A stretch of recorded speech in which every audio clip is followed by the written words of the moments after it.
আদম আলাইহিস সালামের প্রথম সন্তানের নাম হলো কাবিল। কাবিল জন্ম নিল, তার সাথে তার এক বোনও জন্ম নিল, একসাথে যমজ। কাবিলের সাথে জন্ম নিল আকলিমা, বড় সুন্দরী, বড় সুন্দরী।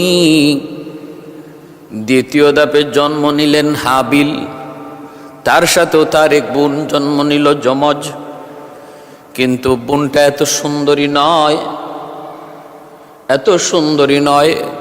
এবার বলুন, বিবাহের আল্লাহর দেওয়া রীতি, আল্লাহর দেওয়া সিস্টেমটা কেমন?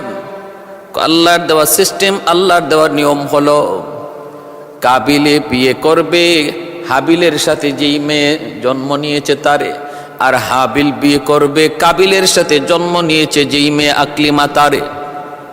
এটা হলো আল্লাহ পাকের বিধান, আল্লাহ পাকের রীতি, আদম আলাইহিস সালামের শরীয়তের বিধিবিধান। কিন্তু কাবিল মেনে নিতে পারে না। তার সাথে জন্ম নেয়া বোন আকলিমা বড় সুন্দরী, কিন্তু হাবিলের সাথে জন্ম নেয়া বোন তেমন সুন্দর নয়, সুন্দর নয়।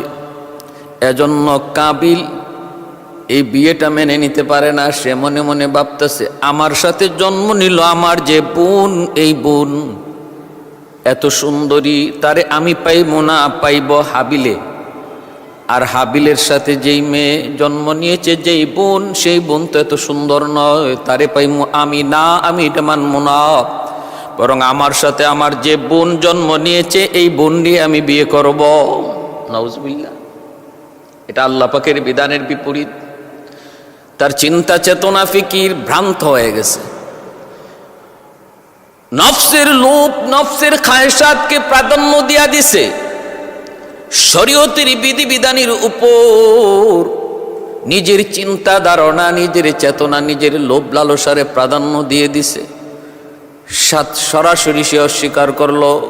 হযরত আদম আলাইহিস সালামের সামনেই সে অস্বীকার করলো, কয় না, আমি আমার সাথে যে বোন জন্ম নিয়েছে আকলিমা তারে বিয়ে করব, আমি হাবিলের সাথে জন্ম নেওয়া বোনকে বিয়ে করব না, কারণ সে সুন্দরী নয়। এমনভাবে যখন শরীয়তের বিধানকে অমান্য করতে লাগলো, আদম আলাইহিস সালামের সামনেই সেই কথা বলতে লাগলো, তখন আল্লাহ পাক সিদ্ধান্ত জানায় দিলেন, আদম তুমি ওদেরকে জানায় দাও, দুজনকে কোরবানি দিতে বলো, আর যার কোরবানি কবুল হবে, যার কোরবানি কবুল হবে তার মতটাই সঠিক। যার কোরবানি কবুল হবে সেই আকলিমারে বিয়ে করবে, বলো কোরবানি দেওয়ার জন্য।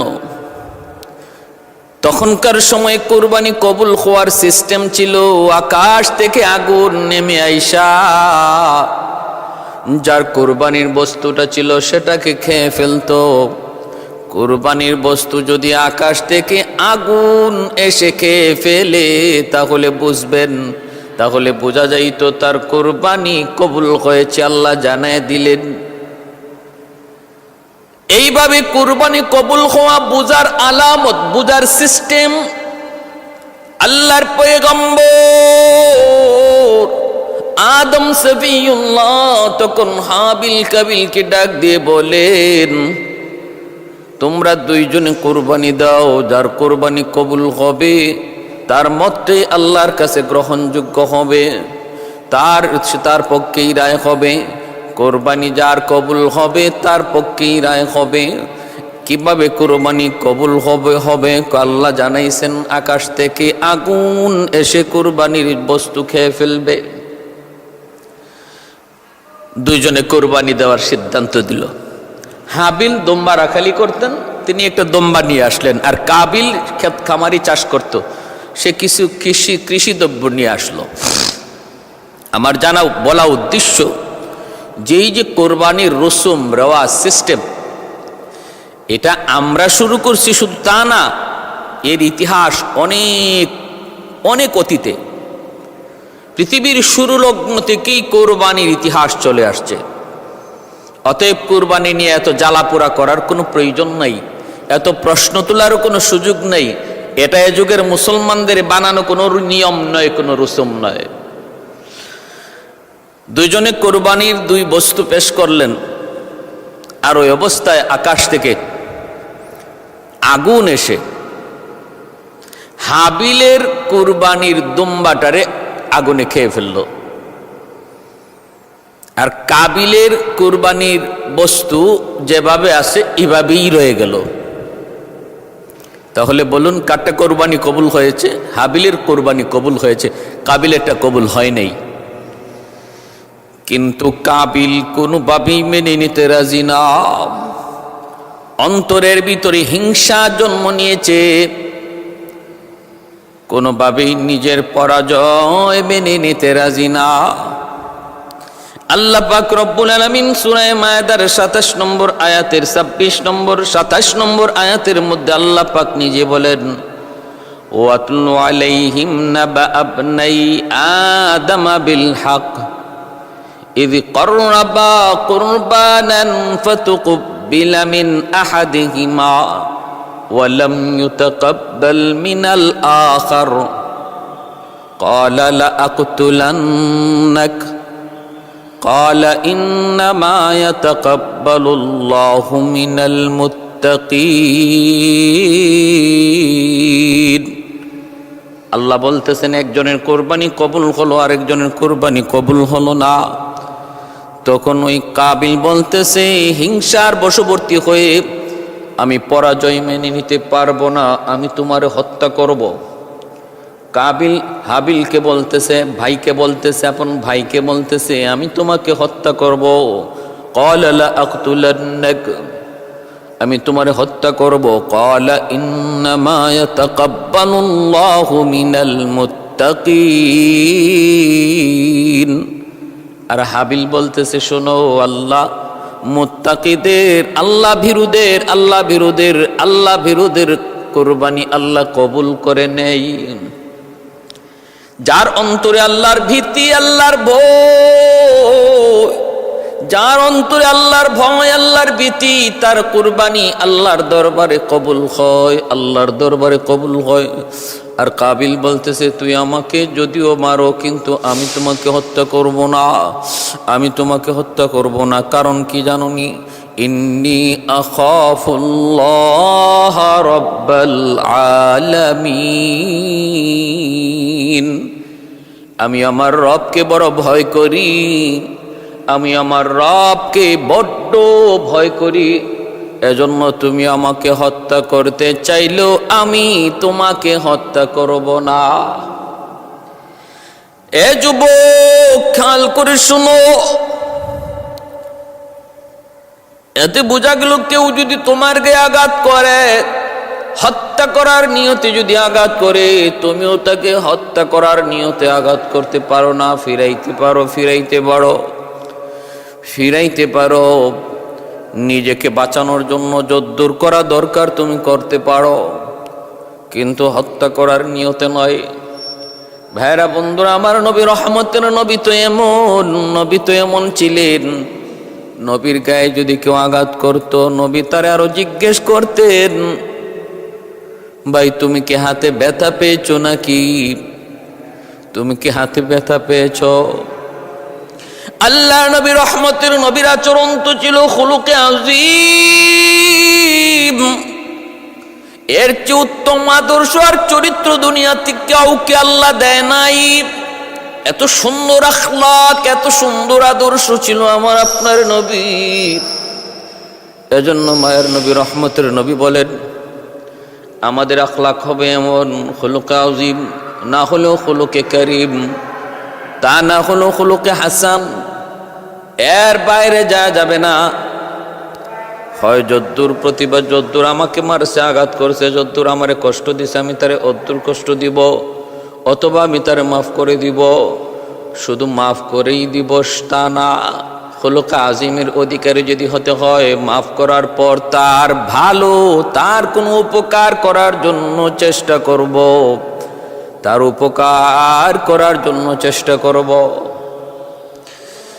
এজন্য হাবিল বলতেছেন, আরে ভাই আমি তোরে মারবো না, তুই আমারে যতই মারোস, আমারে যদি হত্যা করুস, আমি তোর হত্যা করবো না, কারণ আমি আল্লাহকে ভয় করি, আমি আমার আল্লাহকে ভয় করি।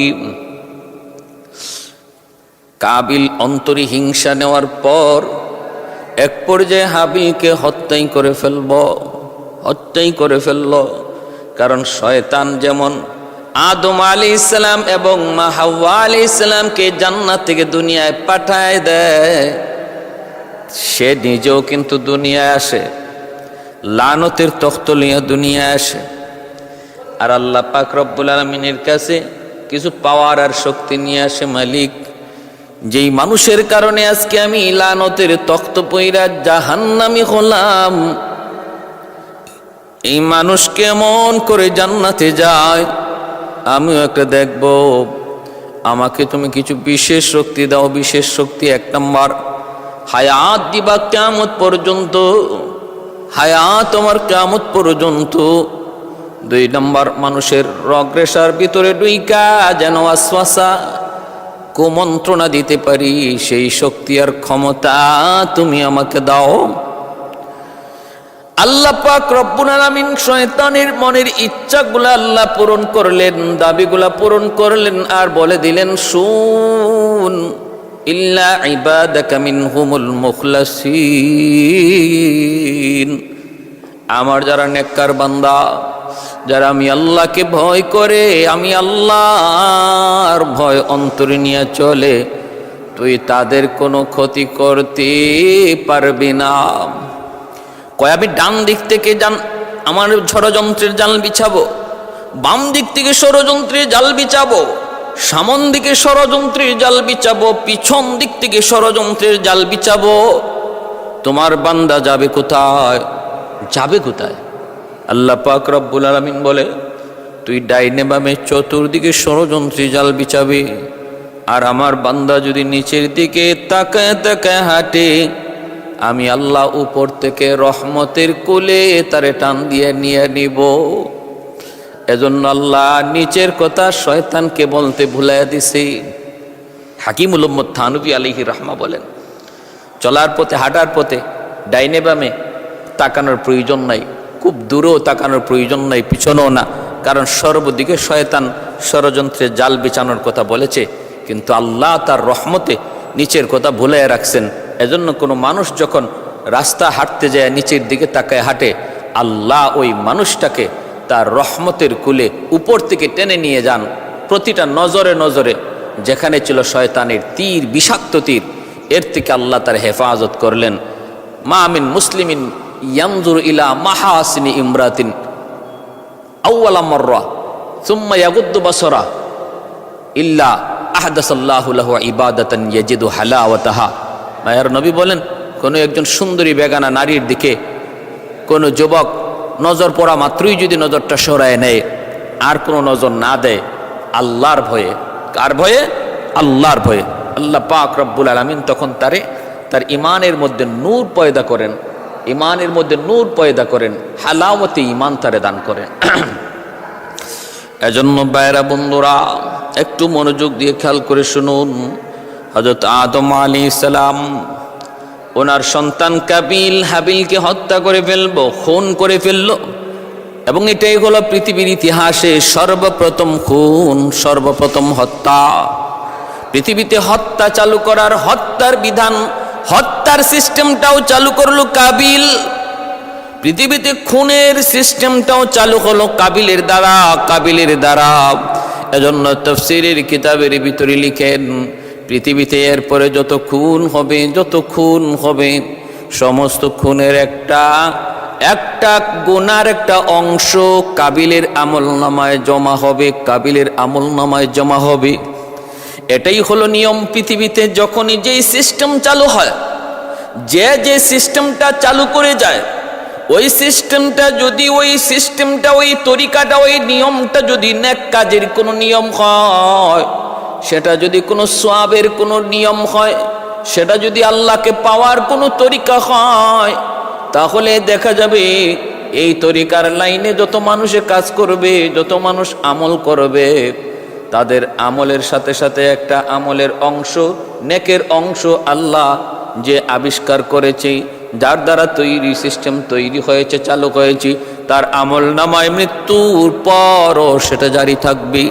একজন মানুষ যদি একটা ধর্মীয় বই লিখে যায়, এই বইটা দুনিয়াতে যতদিন থাকবে, যত মানুষ এই ধর্মীয় বইটা পড়বে এবং আমলকে সুন্দর করার চেষ্টা করবে, তার বই পড়ার কারণে যেহেতু তার আমলের আগ্রহ বেড়েছে আর আমল করেছে, লেখককে আল্লাহ পাক রব্বুল আলামিন ওই আমলকারীর আমলের একটা অংশ আল্লাহ ওই লেখকের আমল নামায় দান করবে।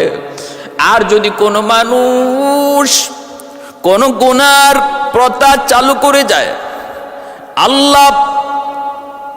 আল্লাহ বিদ্বেষী, আল্লাহর দুশ্মনীমূলক কোনো কাজ দুনিয়ায় চালু করে যায়, যার দ্বারা মানুষ আল্লাহ থেকে দূরে সরে, এমন কোন সিস্টেম, এমন কোন রুসুম, এমন কোন তরিকা বের করে যায়, এমন কোন পথ দেখায় যায় যার দ্বারা মানুষ আল্লাহ থেকে দূরে সরে যায়, তাহলে এই পাপের দ্বারা যত মানুষ পাপিষ্ট হবে, তাদের পাপের একটা অংশ ওই যে আবিষ্কার করেছে কবরে শুয়া শুয়া তার আমল নামায় পাপ জমা হবে। পাপ জমা হবে। পৃথিবীতে সর্বপ্রথম খুন খুন খুন মানুষ হত্যার রসুম রেওয়াজ, মানুষ হত্যার সিস্টেম আবিষ্কার তৈরি হয়েছে কাবিলের দ্বারা। এজন্য এখন পর্যন্ত কিয়ামত পর্যন্ত যত খুন হবে, এই খুনের একটা গুনার অংশ কাবিলের আমল নামায় জমা হয়। আমার ভাইয়েরা, বন্ধুরা, এজন্য আল্লাহ পাক রব্বুল আলামিন বলতেছেন, সে তো হত্যা করে ফেললো। فطوعت له نفسه قتل أخيه فقتله فأصبح من الخاسرين।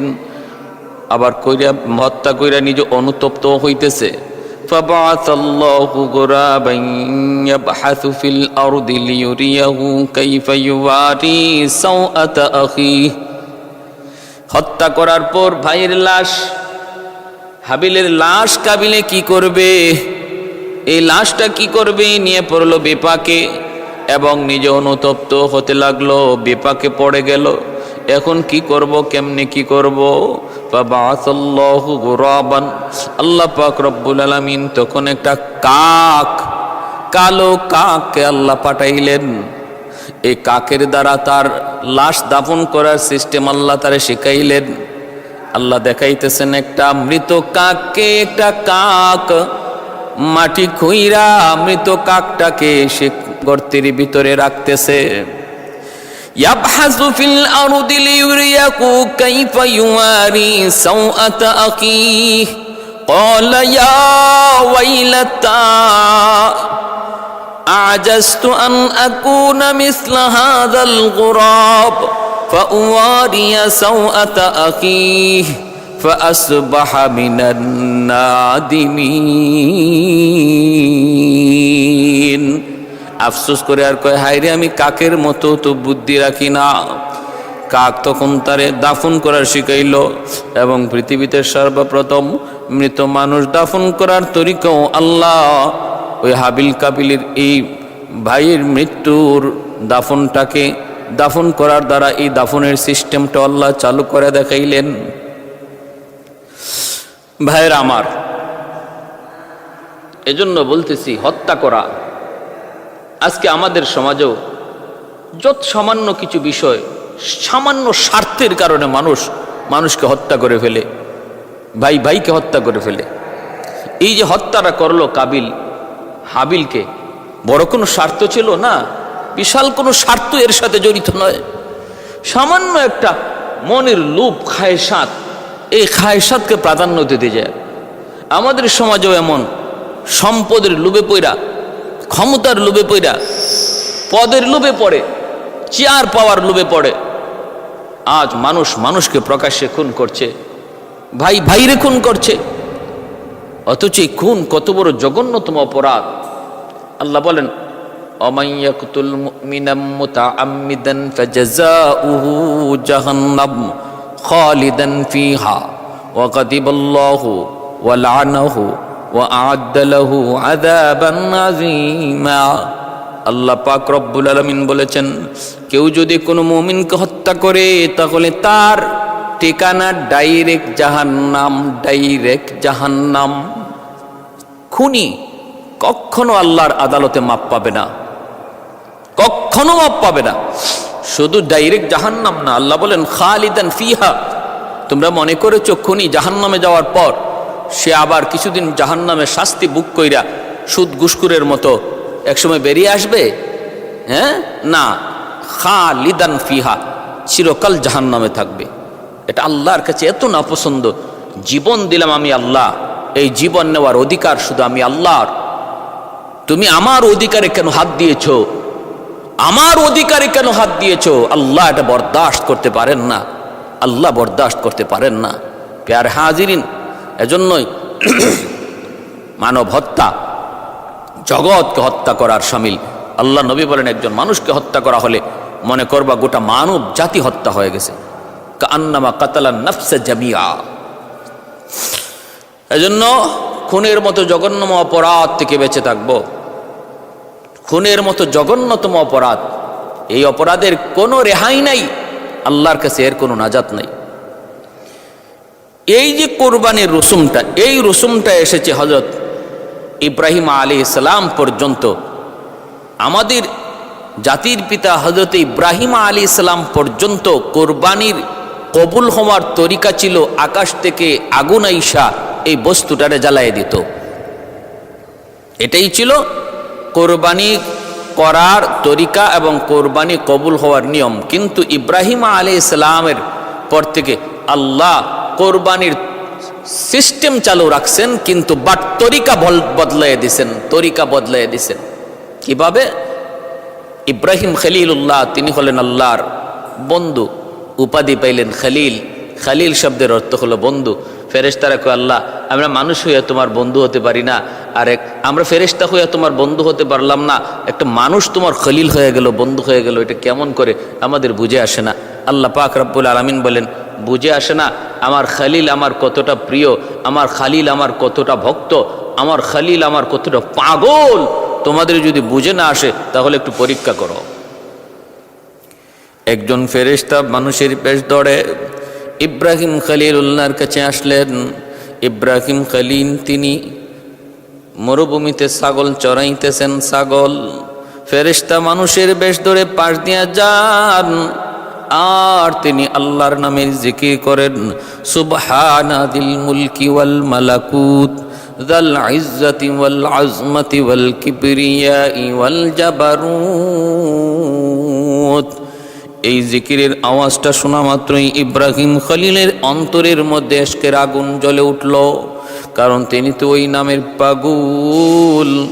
এই নামটা কে যেন নিতেছে, যেই নামের পাগল ইব্রাহিম, ওই নাম কে যেন নিয়ে যাচ্ছে, কে যেন এই নামটা জপতেছে। ইব্রাহিম খলিল লোকটার পিছনে পিছনে যায় দৌড় দিলেন। কে গো ভাই, তুমি কে? কি তোমার পরিচয়?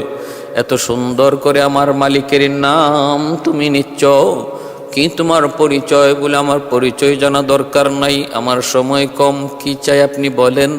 ইব্রাহিম খলিল বলেন, আবার আমার ওই মালিকের নাম তুমি যদি বলো, আমি এই যে তোমারে কদম জড়ায় ধরলাম, আরেকটা বার তুমি আমাকে আমার মাশুকের নাম তুমি শোনাও। ফেরেশতা মানুষরূপী ফেরেশতা তখন বলেন, না আমি শোনাইতে পারি, শর্ত আছে। কয়, কি শর্ত? শর্ত হলো তোমার ওই ছাগলের পালের অর্ধেক ছাগল আমাকে দিয়ে দিতে হবে, তাহলে আমি একবার আরেকবার এই নাম তোমারে শোনাইতে পারি। ইব্রাহিম খলিল আল্লাহর এত পাগল, এত আশিক, তিনি বললেন, ঠিক আছে, আমি তোমাকে অর্ধেক ছাগলের পাল তোমাকে দিয়ে দেব, বিনিময়ে তুমি আমাকে আরেকবার আমার মাশুকের নাম তুমি শোনাও। ফেরেশতা আরেকবার শোনাইলেন, সুবহানা দিল মুলকি ওয়াল মালাকুত যাল ইজ্জতি ওয়াল আজমতি ওয়াল কিবরিয়াই ওয়াল জাবারুত। অর্ধেক ছাগলের পাল দিয়ে দিলেন। ফেরেশতা চলে যেতে চান, মানুষরূপী ফেরেশতা ইব্রাহিম খলিল যাইতে দেন না, আবার জড়ায় ধরলেন, না না আরেকবার আপনি আমাকে শোনান। ফেরেশতা বলে শোনাইতে পারি, শর্ত হলো বাকি অর্ধেক ছাগলের পালটাও আমাকে দিয়ে দিতে হবে। ইব্রাহিম খলিল বলেন, তাও তোমাকে দিয়ে দিলাম, কিন্তু আমাকে আরেকবারই নামটা শোনাও। আমি যেই নামের পাগল, এই নামের যে আমি আশিক, আমি যেই নামের জন্য পাগল। ভাইরে, আল্লাহ নামের উপরে কি পরিমাণ দেওয়ানা, আল্লাহর আশিক আল্লাহর নামের উপর কি পরিমাণ দেওয়ানা, আল্লাহ আল্লাহ নামের উপরে কি পরিমাণ মজা, কি পরিমাণ স্বাদ একজন আশিক ছাড়া বুঝে না। একজন আশিক ছাড়া কোনোদিন এই নামের মজার স্বাদ বুঝবে না। আল্লাহ আল্লাহ ক্যা মজাই নাম হে, अल्लाह अल्लाह आशिकों का काम है। अल्लाह अल्लाह क्या मज़ाई नाम है, अल्लाह अल्लाह माश आशिकों का काम है, अल्लाह अल्लाह मुमिनों का काम है। अहदुन लैसा कमिस्ली समदुन लैसा कफदली लिमनिल मुल्कु तुगु ई तो सजावार खुदाई। আল্লাহর পয়গম্বর বলে, আমি অর্ধেক ছাগল বাকি অর্ধেকটাও দিয়া দিব, বিনিময়ে আরেকবার আমার মাশূকের নাম তুমি শোনাও। ফেরেশতা আবার তার নাম শুনাইলেন, বাকি অর্ধেক ছাগলের পাল তিনি দিয়ে দিলেন। এরপরে দেখা যায় ফেরেশতা চলে যেতে চান, কিন্তু ইব্রাহিম খলিল তিনি তো যাইতে দেন না, আবার যা আটকায় দিলেন আর বলতেছেন, আমাকে আরেকবার শোনাও, আরেকবার আমার মাশূকের নাম শোনাও। ফেরেশতা বলে, এখন তুমি কি দিবা? কিছুই তো নাই, দিবা কি? আমি তো বদলা ছাড়া নাম বলি না, আমি তো কোনো বিনিময় ছাড়াই নাম শোনাই না, এখন কি দিবা, এখন কি দিবা? আল্লাহর খলিল তখন কান্দেন, চোখের পানি মুছেন আর বলেন, রে ভাই, তুমি যদি আরেকবার আমাকে আমার মাশূকের নাম শোনাও, আমি সারা জীবনের জন্য তোমার গোলাম হয়ে যাব। আহাদুল লাইসা কামিসলি সামাদুন লাইসা কাফদলি লিমানিল মুলকু তুগু ই তো সাজাওয়ার খুদাই। তো খুদা বন্দে আমি নি, তো খুদা বন্দে সারি, তো খুদা বন্দে জমিনি, তো খুদা বন্দে সমাই। তো রহিমি তো করিমি তো সমিঈ তো বসিরি, তো মুইজ্জি তো মুযিল্লি তো মালিকিল আরশি বজাই। বরি আজ খুরদন ও খুফতন, বরি আজ তহমতি মরদন, বরি আজ বিমো বরি উ, বরি আজ বিমো উমিদি, বরি আজ রঞ্জ বালাই। আল্লাহ রাব্বুল আলামিন বলতেছেন, আমার খলিল আমার কতটা উপযুক্ত আমার বন্ধু হওয়ার একটু পরীক্ষা করো। যখনই আল্লাহর খলিল বললেন, আরেকবার যদি আমার মাশূকের নাম শোনাও, তাহলে আমি সারা জীবনের জন্য তোমার গোলাম হয়ে যাব। সাথে সাথে মানুষ ফেরেশতা কয়ে, গো আল্লাহর বন্ধু, আল্লাহর খলিল, আমি মানুষ নই, আমি নূরের তৈরি ফেরেশতা, আমি এসেছিলাম আপনাকে একটু পরীক্ষা করার জন্য। কোন যোগ্যতার বলে আপনি আল্লাহর খলিল? একটু পরীক্ষা নেওয়ার জন্য আমি এসেছিলাম। আমার পরীক্ষা আপনি 100 পাস করেছেন, 100 পাস। অতএব আপনি যে আল্লাহর খলিল, আল্লাহ যে আপনার খলিল বানাইছে, বন্ধু বানাইছে, সেটা 100 যথাযথ। যে মানুষ একবার আল্লাহ নাম শোনার জন্য জীবনের জন্য গোলাম হয়ে যেতে চায়, গোলামের জিন্দেগি গ্রহণ করতে চায় শুধু একবার আল্লাহ নাম শোনার জন্য, সে যে আল্লাহর কতটা পাগল, কতটা দেওয়ানা, বুঝতে আর বাকি নাই। এরপর আল্লাহ পাক কয়, বন্ধু খলিল ইব্রাহিম, আমি আল্লাহর সাথে বন্ধুত্ব করবা, দোস্তি করবা, নজরানা দেয়া লাগবে। এরপর আল্লাহ পাক একের পর এক নজরানা নিতেছেন। সন্তান জন্ম হয় না, বৃদ্ধ বয়সে আল্লাহ তারে সন্তান দিলেন, নাম হযরত ইসমাঈল আলাইহিস সালাম। ভাইরা বন্ধুরা, সন্তান জন্মের পরপরই আল্লাহ পাক রব্বুল আলামিন কয়, ইব্রাহিম, সন্তান ইসমাইলের মায়া বেশি না আমি আল্লাহর মায়া তোমার কাছে বেশি? মোহাব্বত ইসমাইলের বেশি না আমি আল্লাহর বেশি? কয় আল্লাহ তোমার। কয় প্রমাণ চাই, প্রমাণ। কয় মালিক তুমি কি প্রমাণ চাও? আল্লাহ বলে, বনবাস দিয়ে দাও। যে সন্তান এত কান্নাকাটি কইরা আমি আল্লাহর কাছ থেকে তুমি পাইছো, যদি সন্তানের চেয়ে মহব্বত আমি আল্লাহর বেশি হয়, তাহলে নজরানা চাই, দলিল চাই, প্রমাণ। খলিল বলে, মালিক কেমনে? কয় সন্তান আর মাকে বনবাস দাও। এ ভাই, সেই ফিলিস্তিন থেকে মক্কার জমিন, ওই মক্কার জমিন পর্যন্ত চলে আসলেন। এখন যেখানে আল্লাহর ঘর বাইতুল্লাহ, আল্লাহর ঘর খানায় কাবা, এই জায়গায় আসলেন। জিব্রাইল আমিন সাথে ছিলেন, জিব্রাইল আমিন সাথে ছিলেন।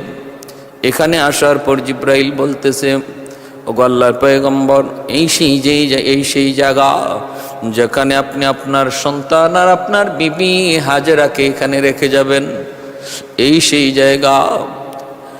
আল্লাহর খলিল দুধের শিশু ইসমাইল আর মাকে ওই মক্কার প্রান্তরে বাইতুল্লাহ না বাইতুল্লাহর ওই জায়গায় সাফা মারওয়া পাহাড়ের কাছেই তিনি এখানে সন্তানকে রাখলেন।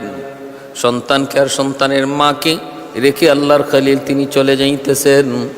ওই অবস্থায় মা হাজেরা তিনি ডাক দিয়ে বলতেছেন, স্বামী গু, ও স্বামী, কিছু পানি আর কিছু খেজুর তুমি দিয়ে গেলা, কয়েকদিনের ভিতরেই খেজুরটাও শেষ হয়ে যাবে, পানিটাও শেষ হয়ে যাবে, কিন্তু আমাদেরকে কোথায় রেখে যাইতেছ? কেন রেখে যাইতেছ? কই চলে যাইতেছ? কতদিনের জন্য রেখে যাচ্ছ? কিছুই তো বলো নাই।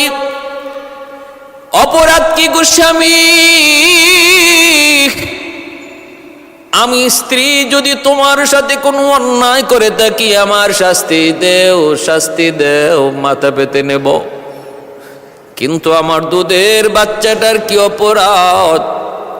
আমার দুধের শিশুটার তো কোনো অপরাধ নাই। শাস্তি যদি পেতে হয় আমি পাবো, আমার সন্তান কেনই শাস্তি ভোগ করবে? ইব্রাহিম খলিল চোখের পানিটা মুছেন, কথা বলেন না।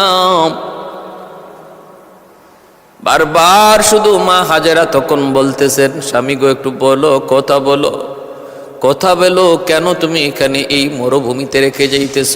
ঘর নাই, বাড়ি নাই, পানির কোনো ব্যবস্থা নাই, গাছপালা বলতে কিছুই নাই, এই জায়গার মধ্যেই কেন রেখে যাইতেছ একটু বলো। আল্লাহর খলিল তখন চোখের পানি মুছে আর আসমানের দিকে আঙ্গুল ইশারা করে দেখায়, আসমানের দিকে ইশারা করে বুঝা দেয়, ওগো বিবি, আমার ইচ্ছায় তোমাকে রেখে যাই নাই, এখানে তোমাকে আর তোমার সন্তানকে, আমার সন্তানকে রেখে যাওয়া আমার মালিকের ইশারায়। মা হাজেরা তখন বলতেছেন, যদি আমার আল্লাহর ইশারায় হয় তাহলে আমার কোনো আপত্তি নেই, কারণ আমার আল্লাহই আমার উত্তম হেফাজতকারী। কেমন ধৈর্যশীল আল্লাহর উপর, কেমন আস্থা আল্লাহর উপর, কেমন ভরসা। আল্লাহ বলে, ওয়া মান ইয়াতাওয়াক্কাল আলাল্লাহ ফাহুয়া হাসবুহ। কেউ যদি আমি আল্লাহর উপর 100 ভরসা করে, আমি আল্লাহ তার জন্য যথেষ্ট, আমি আল্লাহ তার জন্য যথেষ্ট হয়ে যাই।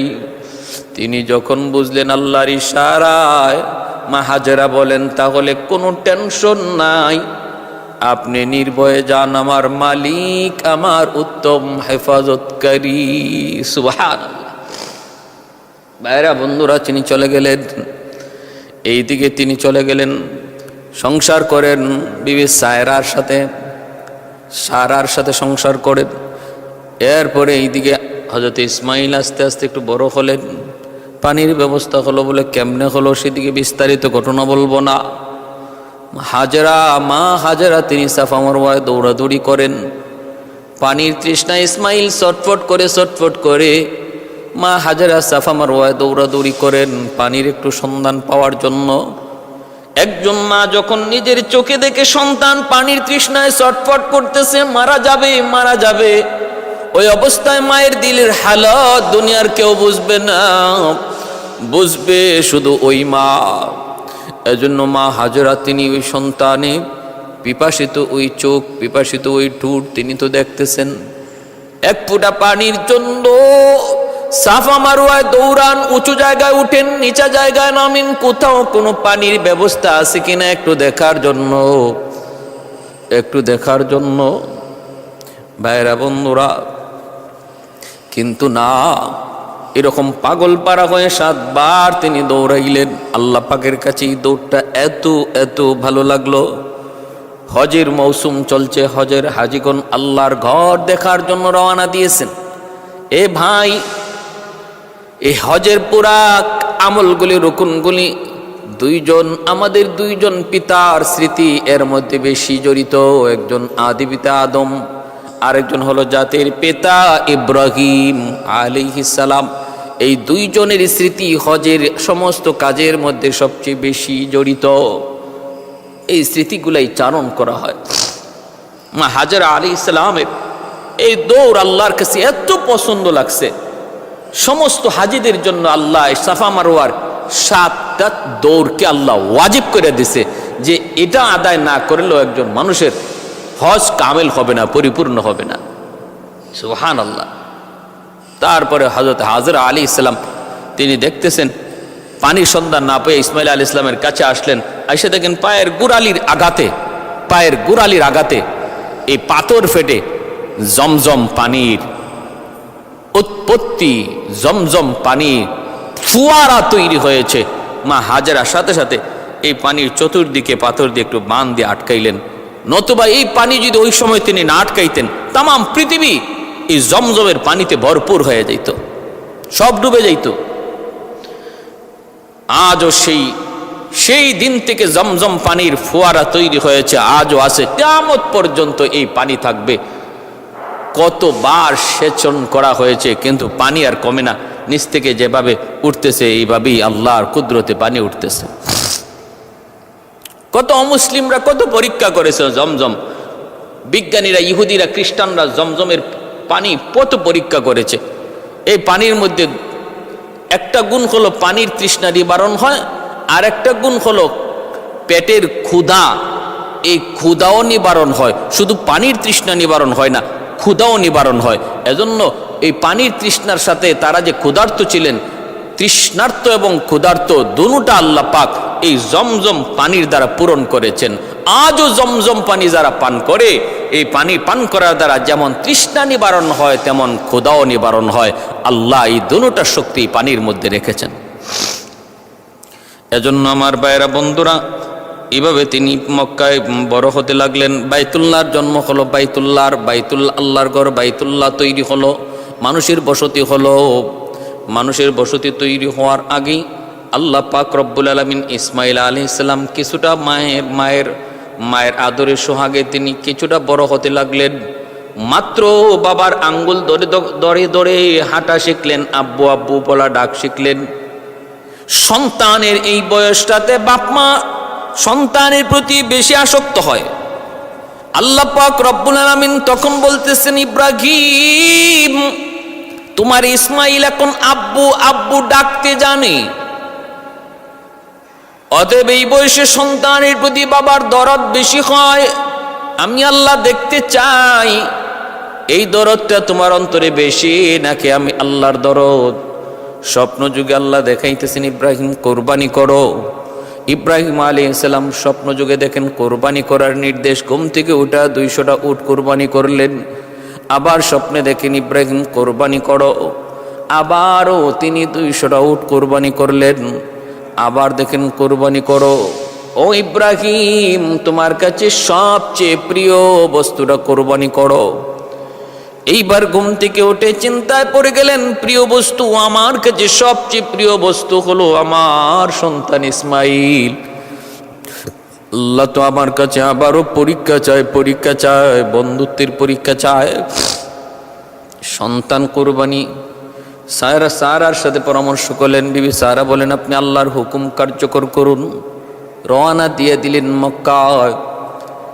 সেই তিনি বিবি হাজেরাকে বলতেছেন, বিবি গো, ও বিবি, আমার সন্তান ইসমাইলকে তুমি একটু সাজায় গোজায় দাও। এক জায়গায় বেড়াইতে যাব, মেহমানদারি করতে যাব। হাজেরা তিনি সাজায় গুজায়া বাবার সাথে দিয়ে দিলেন। মা হাজেরা তিনিও খুব খুশি, আমার সন্তানকে আমার স্বামী এত আদর করতেছেন, এত মায়া বরে ডাইকা তিনি কোথাও নিয়ে যাবেন মেহমানদারিতে, বেড়াইতে। মা সন্তানকে যখন বাবা আদর করে, বাবা বেশি আদর করে ডাক দেয়, তখন মার কলিজা বেশি খুশি হয়, মার কলিজা বেশি খুশি হয়। বাবা যখন সন্তানকে বেশি আদর করে, তখন মার কলিজা বেশি খুশি হয়। হাজেরা বলতেছেন, যান, আপনি সাজায় গুজায় দিলাম। তিনি সাজায় গুজায় নিয়ে রওনা দিছেন। এইদিকে শয়তান মা হাজেরার কাছে এসে বলতেছে, হাজেরা, সন্তান ইসমাইলকে তুমি নিজে একা লালন পালন করছো, সন্তানকে মানুষ করেছো তুমি, যত কষ্ট যত যন্ত্রণা সব তুমি নিজে সহ্য করেছো। আজকে তোমার ওই কলিজার টুকরা সন্তানটারে তুমি তোমার স্বামীর সাথে দিয়া দিছো কোথায়? কয় বেড়াইতে। কয় না, বেড়াইতে নেই গো হাজেরা, তোমার সন্তান ইসমাইলকে ইব্রাহিম নিয়ে গেছে জবাই করার জন্য, জবাই কোরবানি করার জন্য। হাজেরা বলতেছে, কস কি তুই? বাবা কোনোদিন সন্তানকে জবাই করবে? কয় হ, করবে। হাজেরা বলেন, অসম্ভব, আমি বিশ্বাস করি না। শয়তান বলে, করবে করবে। কয় না, বিশ্বাস করি না এমনি। শয়তানে কয়, আল্লাহর হুকুমে, আল্লাহর হুকুমে। তখনই মা হাজেরা বলে, তাহলে তুই ইবলিস, আমার আল্লাহর হুকুমে যদি এটা হয়ে থাকে, আমি তো নিষেধ করবই না, বরং আমি আরো সুন্দর করে সাজায় গুজায় দেব। যদি আমার আল্লাহ চান আমার সন্তান ইসমাইলের কোরবানি, তাহলে আমার কোনো আপত্তি নাই। আর তুই যাই আমারে বাধা দিচ্ছ, নিঃসন্দেহে তুই হলে ইবলিস। মা হাজেরার কাছে শয়তান পারে নাই, দৌড়ায় গেল ইসমাইলের কাছে। যায় বলতেছে, ইসমাইল কই যাস? কয় আব্বার সাথে যাই বেড়াইতে। কয় না, বেড়াইতে না, তোর বাবা তোরে জবাই করতে নিতেছে, জবাই করতে নিতেছে। কয় কেমন করে এটা সম্ভব? কয় না, আল্লাহর হুকুমে। তখন কয়, আল্লাহর হুকুমে যদি হয় তাহলে আপত্তি কিসের? আপত্তি কিসের?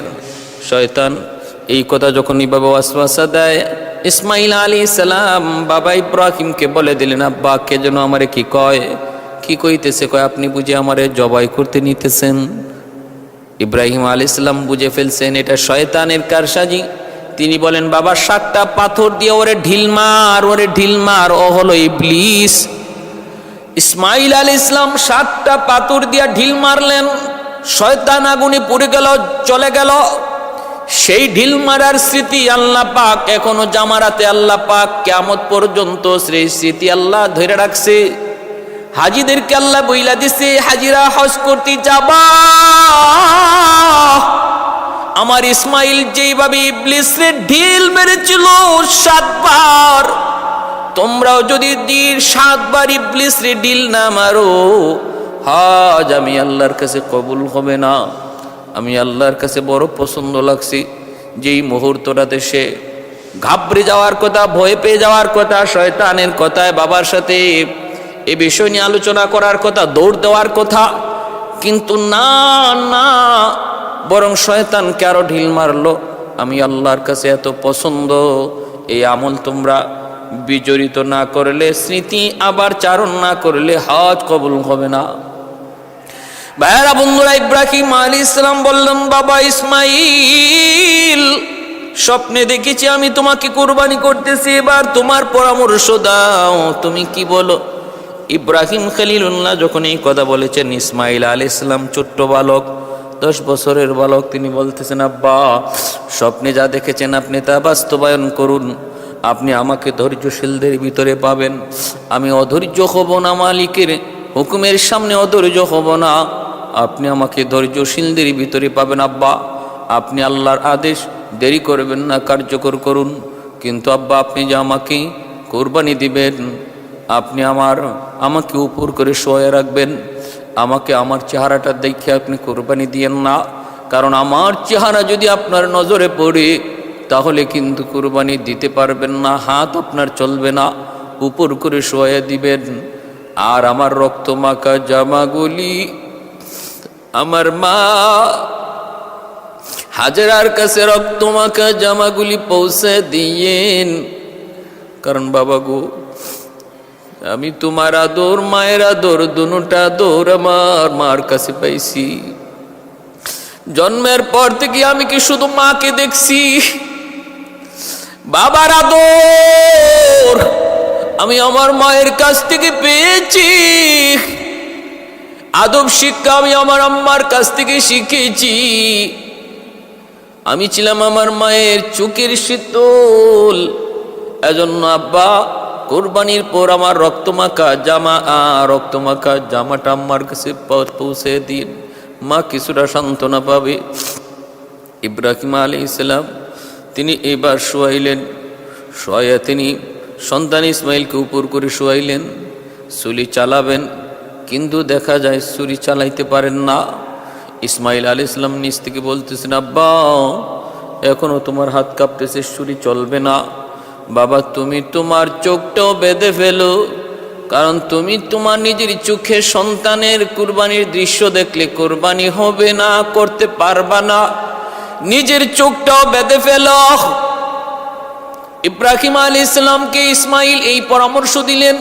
ইব্রাহিম আলাইহিস সালাম নিজের চোখটাও তিনি বেঁধে ফেললেন, তারপরে ছুরি চালাইতে শুরু করলেন। ভাইরা বন্ধুরা, ছুরি চালাইতে শুরু করলেন। আল্লাহ পাক রব্বুল আলামিন উপর থেকে দেখতেছেন, আল্লাহ পাক ফেরেশতারা দেখতেছেন আর বলতেছেন, মালিক তুমি এই কি প্রেমের খেলা শুরু করেছো, তুমি আজকের কি খেলা শুরু করেছো, এই তোমার কুদরতের কেমন খেলা? ও আল্লাহ আমাদের আর কোনো প্রশ্ন নাই, ইব্রাহিম কেমন করে তোমার বন্ধু হলো, আমাদের আর কোনো প্রশ্ন নাই, তুমি কুদরতি খেলা বন্ধ করো আল্লাহ, তুমি বন্ধ করো। রব্বুল আলামিন বলতেছেন, একটু দেখ না কই যায়, কোথায় পর্যন্ত যায় পৌঁছে আমার ইব্রাহিম ইসমাইল। যখন ছুরি চালাইয়া দিলেন, নিঃসন্দেহে এইবার ছুরি চালাইলেন। আল্লাহ পাক রব্বুল আলামিন সাথে সাথে জিব্রাইলকে বলেন, জিব্রাইল আমার ইব্রাহিম ছুরি চালাইয়া দিছে, এই যে ছুরি যাইতেছে ইসমাইলের গলায় লাগবে। এর জিব্রাইল ওই ছুরি ইসমাইলের গলায় যাওয়ার আগে আগে তুমি জান্নাতি দুম্বা ইব্রাহিমের ছুরির নিচে শোয়া দাও আর আমার ইসমাইলকে সরায় দাও। জিব্রাইল আলাইহিস সালাম বলেন, পৃথিবীতে 3টা সময় আমার যাইতে সবচেয়ে অনেক অনেক অনেক কষ্ট হয়েছে। আমার যত শক্তি ছিল সমস্ত শক্তি ব্যয় করে পৃথিবীতে 3টা সময় আমি আগমন করেছি। এই 3টা আগমনের কথা আমার মনে থাকবে। একটা হলো যখন ইব্রাহিম ছুরি চালায়, আমি দেখতেছি ইব্রাহিমের ছুরিও চলে, আমি জিব্রাইল নিজেও চলতেছি। ছুরিও চলে আমিও চলি, ছুরিও চলে আমিও চলি, ছুরিও চলে আমিও নামি, ছুরিও চলে আমিও নামি। আমার 600 ডানা একসাথে আমি ব্যবহার করলাম। একসাথে ব্যবহার করার দ্বারা ইব্রাহিমের ছুরিও চলতেছে আমিও নামতেছি। গলায় লাগার আগে আগে আল্লাহর রহমতে আমি দুম্বা জান্নাতি দুম্বা আইনা ইসমাইলদের সরাইয়া জান্নাতি দুম্বা শোয়া দিছি। ইব্রাহিম বিন্দু পরিমাণ কিছু টের পান নাই, তিনি তো ছুরি চালায়া দিছেন, গজ গজ করে গলা কাটলো, ফিনকি দিয়া রক্ত বের হলো। আল্লাহু আকবার কইয়া তিনি কুরবানি করে ফেললেন। এরপরে তিনি তো নিশ্চিত আমার ইসমাইল কুরবানি হয়ে গেছে, কোরবানি হয়ে গেছে। রক্ত পড়ার দৃশ্য, গলা কাটার মতো গলা কাটার আওয়াজ তিনি শুনতে পাইলেন। এবার আল্লাহর শুকরিয়া আদায় করে তিনি যখন চোখটা খুললেন, খুইলা যখন নিচের দিকে তাকাইলেন, তাকায়া দেখেন আল্লাহু আকবার, আল্লাহু আকবার, নিচে তো ইসমাইল নাই, নিচে কোরবানি হয়ে গেছে একটা জান্নাতি দুম্বা, আর পাশেই শুয়ে আছে ইসমাইল। তিনি বিশ্বাস করতে পারতেছেন না, চোখটা আবার কসলাইতেছেন, চোখটা আবার এরকম ভাবে কি করলেন, একটু মনে করলেন চোখটা মনে হয় ঝাপসা। তারপরে আবার তাকে দেখেন ঘটনা সত্য, নিচে হলো একটা দুম্বা, পাশে দাঁড়ায় আছে ইসমাইল। হযরত ইসমাইল আলাইহিস সালাম দৌড় দিয়া বাবাকে জড়ায় ধরে তিনি আল্লাহর শুকরিয়া আদায় করে কাঁদতেছেন। আর ওই অবস্থায় জিবরাইল আমিন বলতেছে, নবী গো, আপনার কোরবানি আল্লাহর দরবারে কবুল হয়ে গেছে। উদ্দেশ্য তো কোরবানি ছিল না, উদ্দেশ্য ছিল আপনার দিলের হালত জানা। আল্লাহ পাক এই জায়গায় জান্নাতি দুম্বা কোরবানি দিয়ে আপনার কোরবানি আল্লাহ কবুল করে নিছে, যেন ইসমাইলে কোরবানি হয়েছে। আপনি যেমন ইসমাইলকেই কোরবানি দিয়েছেন, বিন্দু পরিমাণ এতে কোনো সন্দেহ নাই। বা সাথে সাথে বাপ বেটা দুজনে 2 রাকাত শুকরিয়ার নামাজ পড়লেন। এজন্যই আমরা ঈদুল আজহার দিন 2 রাকাত শুকরিয়াতান ঈদুল আজহার নামাজ পড়ি। এটা হলো শুকরিয়াতান আল্লাহ পাক রব্বুল আলামিন জিলহজ মাসের 10 তারিখ এই ঈদুল আজহার অনেক দাম, অনেক ফজিলত। 10 তারিখ হলো কুরবানি, 9 তারিখ হলো আরাফা। 9 তারিখ কি? আরাফা। আল্লাহু আকবার। এই জিলহজ মাসের 1 তারিখ থেকে নিয়ে 10 তারিখ পর্যন্ত আল্লাহর কাছে খুব দামি এই 10টা দিন। ওয়াল ফজরি ওয়া লায়ালিন আশ ওয়াশ শাফঈ ওয়াল ওয়াতর ওয়াল ফজরি ওয়া লায়ালিন আশ। ওই যে 10টা রাতের কসম আল্লাহ সূরা ফজরে খেলেন। মুফাসসির কেরাম বলছেন এই 10টা রাত হলো এই জিলহজ মাসের এই 10 দিনের 10 রাত। কেউ যদি এই 10 রাতে ইবাদত করে সে সবে কদরের সমান সওয়াব পাবে। জিলহজ মাস ঢোকা মাত্রই আমাদের কিছু আমল আছে সুন্নত। 1 নাম্বার হলো যে জিলহজ মাস ঢোকার আগেই আমাদের শরীরের অতিরিক্ত পশম, নখ, চুল, অতিরিক্ত পশম পরিষ্কার করে নিব। জিলহজ মাস ঢোকা মাত্রই নখ না কাটা, চুল না কাটা, অতিরিক্ত পশম না কাটা, এগুলা হলো সুন্নত। কেন? কারণ এই জিলহজ মাসের 1 তারিখ থেকে নিয়ে 10 তারিখের এই 10 দিন পরে 10 তারিখে কোরবানির যে এক প্রেমের লীলা খেলা, এশকের এক লীলা খেলা, আশিকার মাশুকের যে এক অগ্নি পরীক্ষা, ওই অগ্নি পরীক্ষার স্মরণ 1 তারিখ থেকে করা হচ্ছে। একজন আশিক যখন সে তার এশকের আগুন, একজন আশিক যখন তার মাশুকের জন্য এতটাই দেওয়ানা হয়ে যায়, নিজেকে পর্যন্ত হারায় যায়, নিজেকে চেনে না, তখন তার চুল কাটার কথা আর কখন ইয়াদ থাকবে, মুছ কাটার কথা কখন ইয়াদ থাকবে। একজন সত্যিকারের আশিক তার মাথার চুলের খবর থাকে না, একজন সত্যিকারের আশিকের তার নখের খবর থাকে না, একজন সত্যিকারের আশিক অতিরিক্ত পশমের কোনো খবর থাকে না, সে তো একজনের পাগল। আল্লাহ পাক রব্বুল আলামিন ওই কুরবানির মধ্যে ইব্রাহিম আলাইহিস সালাম যে কি পরিমাণ আল্লাহর আশিক ছিলেন, যে এশকের কারণে সন্তান, কলিজার টুকরা সন্তানকে আল্লাহর মহব্বতের সামনে কোরবানি দিয়ে দিচ্ছেন, সেই কথা স্মরণ করার জন্য একজন আশিকের নমুনা হওয়া জিলহজ মাস ঢোকা মাত্র, এটা মায়ার নবীর বহুত বড় এক সুন্নত। এজন্য জিলহজ মাস ঢোকা মাত্রই নখ কাটা, চুল কাটা, অতিরিক্ত পশম কাটা থেকে বিরত থাকা, এটা নবীর এক সুন্নত। আর 9 তারিখে রোজা রাখা, 9 তারিখে কেউ যদি রোজা রাখে, অর্থাৎ আরাফার দিন, এই তো আর কয়েকদিন, আগামীকাল থেকে জিলহজ মাস ঢুকতেছে। 9 তারিখে যদি কেউ আমরা রোজা রাখি, তাহলে আল্লাহর নবী রহমতের নবী বলেন তার 1 বছরের পিছনের গুনাহ মাফ, সামনের 1 বছরের গুনাহ আল্লাহ তার মাফ করে দেন। সুবহানাল্লাহ। প্যারে হাজিরিন, আল্লাহ পাক আমাদের সবাইকে এই আমলগুলা করার তৌফিক দান করুন। আর কোরবানির মধ্যে যে নিয়ত, ইব্রাহিম আলাইহিস সালাম যেই নিয়তে, আল্লাহকে খুশি করার নিয়তে যেমন কোরবানি করেছিলেন, এমন নিয়ত নিয়ে আমি আপনিও যদি আজকে কোরবানি করি, তাহলে এই কোরবানি আল্লাহর কাছে কবুল হবে। আর যদি আমার আপনার গোশত খাওয়ার নিয়ত থাকে, আমার আপনার যদি টাকার মধ্যে ভেজাল টাকা থাকে, হারাম থাকে, তাহলে কোরবানি কবুল হবে না। কোরবানি কবুল হওয়ার জন্য শর্ত হলো দুইটা। এক হলো টাকাটা পয়সাটা হতে হবে হালাল, একদম নির্ভেজাল। আরেক হলো নিয়তটা হতে হবে সহি, শুধু আল্লাহকে খুশি করা। কারণ ইব্রাহিম আলাইহিস সালাম তিনি আল্লাহকে খুশি করার নিয়ত তার কি পরিমাণ ছিল, আল্লাহর প্রেম আর ভালোবাসা কি পরিমাণ ছিল। কারণ ইনি নিশ্চিত তার সন্তানকে তিনি জবাই করেছেন, নিশ্চিত সন্তানকে জবাই করেছেন। একজন বাবা তার সন্তানকে জবাই করতে পারে আল্লাহর মহব্বতে, তাহলে বুঝেন এই মহব্বতটা কতটা নির্ভেজাল, কতটা খাঁটি ছিল। আমরাও আমাদের কোরবানি আসতেছে, এই কোরবানিতে হারাম টাকা দিয়া কোরবানির তো অংশীদার হব না। 7 জন শরিকানের ভিতরে একজনের টাকাও যদি হারাম হয়, তাহলে 7 জনের কোরবানি বাতিল হয়ে যাবে, 7 জনের কোরবানি বাতিল হয়ে যাবে। কেউ যদি সুদী প্রতিষ্ঠানে চাকরি করে, সুদী প্রতিষ্ঠান থেকে লেনদেন করে, তাহলে তার সাথেও কোরবানি দেওয়া থেকে বিরত থাকবো। আর হলো নিয়ত সহি, গোশত খাওয়ার জন্য নাকি আল্লাহরে খুশি করার জন্য? আল্লাহরে খুশি করার জন্য। এই কোরবানির রসুমটা, এই কোরবানির গোশত এখন আমরা নিজেরা খাইতে পারি। ইব্রাহিম আলাইহিস সালামের এই তো জমানার পর থেকে কোরবানির তরিকাটা এরকমভাবে তৈরি হয়েছে, আমাদের জন্য সহজ হয়েছে। এখন আমরা পশু কোরবানি করি, আবার নিজেরা গোশতও খাই। কিন্তু এর আগ পর্যন্ত কোরবানি ছিল, কিন্তু তরিকা এমন ছিল না। আকাশ থেকে আগুন আইসা কোরবানির বস্তুটারে খেয়ে ফেলতো, নিজেরা খাওয়ার কোনো সুযোগ ছিল না। আল্লাহ আমাদেরকে এই কথা বুঝার এবং এই কোরবানি আল্লাহকে রাজি খুশি করার নিয়ত করার তৌফিক আল্লাহ দান করুন। মায়ার নবী বলেন যে কোরবানি দেয় প্রতিটা পশমে পশমে নেকি আল্লাহ তার আমল নামায় দান করে। এজন্য সাধ্য যার আছে, মান ওয়াজাদা সাআতান, নবী বলেন যার সাধ্য আছে কোরবানি দেওয়ার, সে যেন কোরবানি দেয়। এটা বহুত বড় এক সওয়াব। পশুটার গায়ে যদ্দুর পশম আল্লাহ তার আমল নামায় দান করে, আর ওই রক্ত মাটিতে পড়ার আগে আগেই আল্লাহ তার কুরবানি কবুলও করে, যদি নিয়ত সহি হয়। আল্লাহ আমাদেরকে আমল করার এবং সে অনুযায়ী চলার তৌফিক আল্লাহ দান করুন।